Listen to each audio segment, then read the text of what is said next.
Hey everyone, welcome back to another video on the T45C Goshawk. In particular, today we're going to take a look at the lighting system. So as you can see, we're starting from cold and dark on a nice starry and cloudy night here in Seattle.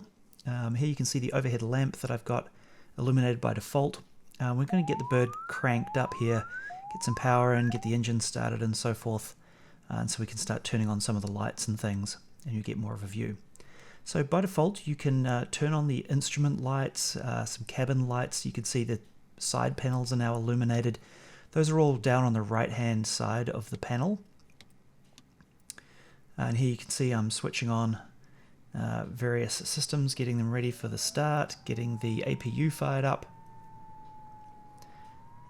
For some reason my mouse pointer is in a strange place in this video. As you can see me clicking things, I'm not sure why that's happened, but so here we're just getting the engine fired up, and then we'll start taking a look at some of the other lights and so forth that you can turn on in this aircraft.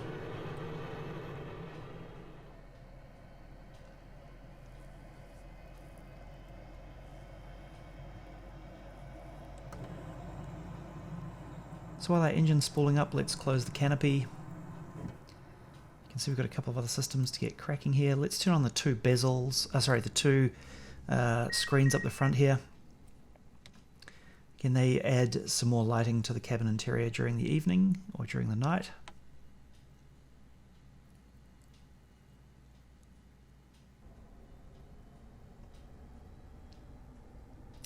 Alright, I've got the generator turned on.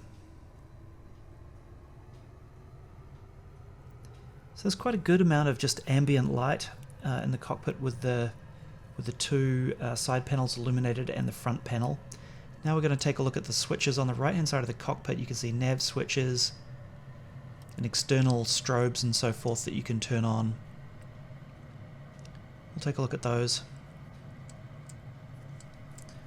There is one quirk in this aircraft that I've discovered that the developer is already making a fix for, where when you switch between the internal view of the aircraft and the external view, the lights don't automatically show. You have to switch them on again from the external panel, and you'll see some of that of what I'm talking about in a second. So out the front we've got the landing light turned on. You can see from the exterior it's not turned on. Now that's that quirk that I was talking about, but if I toggle a switch here to turn on the landing light, you can see that comes on. You can see on the top of the aircraft I've got the navigation lights are on the tips of the wings.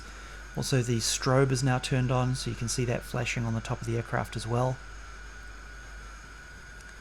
So quite basic lighting, but certainly enough to get you going. It looks great on the outside.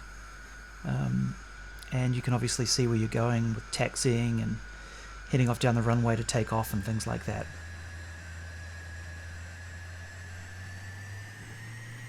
So let's do a little taxi here, and we'll head out towards the runway.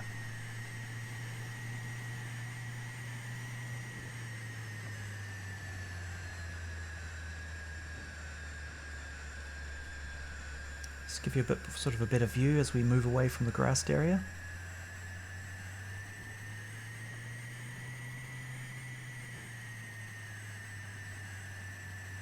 Alright, that said, I will skip forward now and we'll meet you back out at the runway.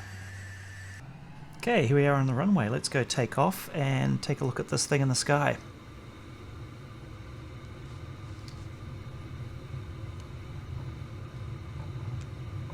So I get quite a bit of illumination out of the front from the landing and taxi lights. Certainly enough to take off, especially with the runway lights already being present. Come on, let's get this thing off the ground. There we go. Bring the gear up. You see I've got a fair amount of illumination in the cockpit. Plenty from those two screens up front. I can clearly see all the instruments and everything. And then the little compass right above your head up on the canopy as well is nicely illuminated. On the outside you can see our navigation lights and things. Flashing on the top and the bottom of the aircraft. Tips of the wings.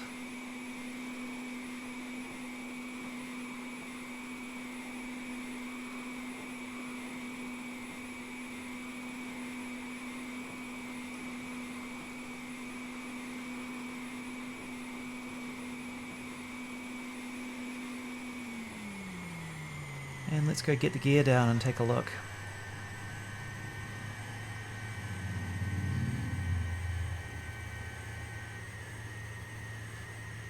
Alright, and there's the light, the landing light. I flipped the landing light switch on there, and so you can see that on the front nose wheel gear and slightly illuminating the I believe the bar, the bar for launching off off the catapult. You can see some subtle lighting in the cockpit as we're underway here in the air as well. It's not full detail, obviously, but it's a nice touch.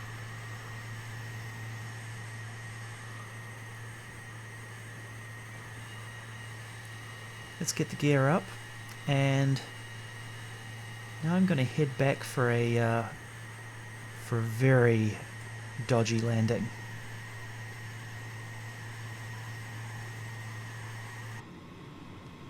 Okay, let's head back towards the airport.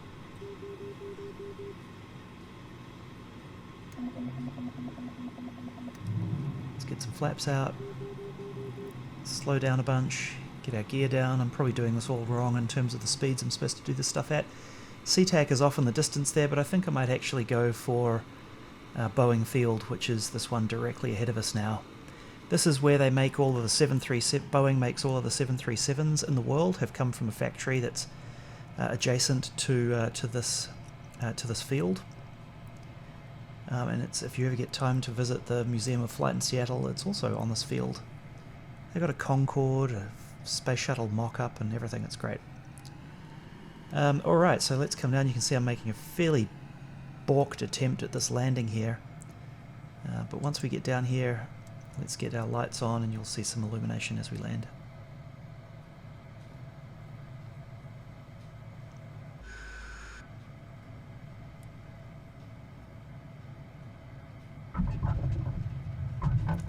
Right, so we made it down. I don't believe I've got the gear, the landing lights on just yet. There we go. Landing lights on. Probably a bit late. Should have done that before I landed, I suppose.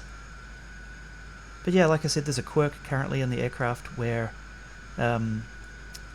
your lights, when you switch between internal view and external view, you'll need to toggle your lights on. That's already been addressed by the developer.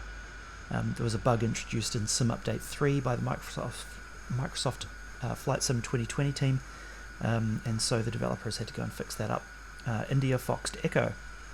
So yeah, great little aircraft, nice subtle lighting, it all works as you'd expect, and I really think this is a pleasure to fly, and I hope you do too. Thanks.